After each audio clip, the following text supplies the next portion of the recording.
बिस्मिल्लाहिर्रहमानिर्रहीम। अस्सलाम वालेकुम काश्तकार भाइयों, आज लहसन की काश के तरीकों पे बात करेंगे कि लहसन की काश के लिए सबसे बेहतरीन तरीका कौन सा है और जो दूसरे तरीके हैं वो कौन कौन से हैं। तो लहसन को तीन तरीकों से काश कर सकते हैं। आप खेलियां बनाकर उसके ऊपर बीज लगा सकते हैं और इसके अलावा फ्लैट ज़मीन पे यानी बिल्कुल ज़मीन को तैयार करने के बाद उसके ऊपर सुहागा कर दें, फिर उसके ऊपर लाइनों के साथ 6 इंच लाइन से लाइन का फासला और 4 इंच पौधे से पौधे का फासला रखकर बीज लगा सकते हैं। एक तो तरीका ये है।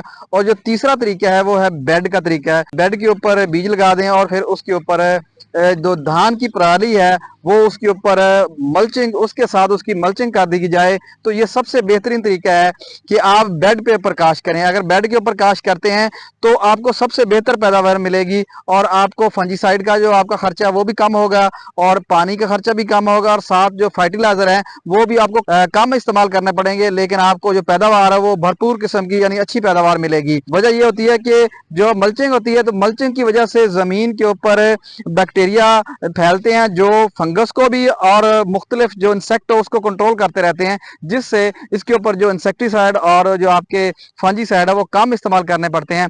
लेकिन अगर आप इस पे एक या दो अमानो एसिड के अच्छा अमानो एसिड का स्प्रे करवा लें या बायोस्टिमुलेंट का, तो उससे आपकी मजीद पैदावार में इजाफा होगा।